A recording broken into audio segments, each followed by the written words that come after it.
You just gave me this personal moment that got me right there. I was like, wait, what happened here?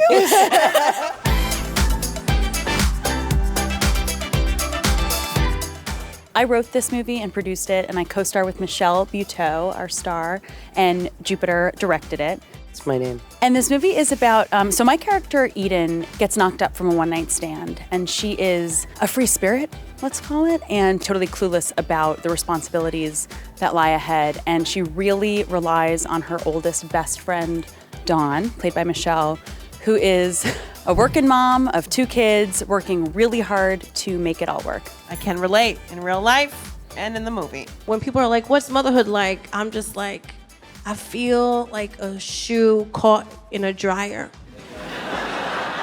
With all 3 of you really having just such incredible comedic pedigree, how much time are you baking in for improvisation? Obviously, you're playing beat the clock all the time. So I really like to let my actors have the set, but you're trying to allow the crew to do their jobs and what they do. They don't want to watch some comedian show off. These 2 are masters at comedy and playing off of each other. It's something that is crucial to know what's on the page and then be able to play. Someone must have crop dusted us all, huh? Brilliant theatrical choice. It was me.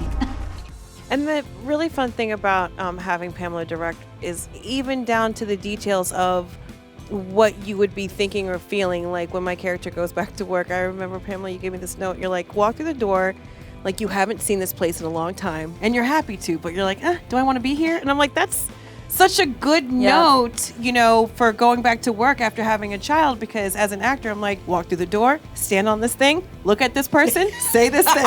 You know, like really just, you know, put your hand on that's the countertop I spent all my days at. And I'm like, yeah, it's like those little things, you know, it is black and white, but then for you to give the shades of gray was like phenomenal. And also, like, there's some dramatic, hefty moments. I felt like that was the time that Jupiter carved out the most for us to talk through, think out. You're really an actor's director, offered pieces of herself and stories that got us right where we needed to be in those moments. I remember you just gave me this personal moment that got me right there. I was like, wait, what happened here? When was your heart broken? And it was just got me right there. And also, like, as an actor, I felt less alone in that moment. And also sex stuff. She's really good at sex stuff too. But, you know, we should Get you a director that has some lives, you know what I mean? It's good to work with good people though.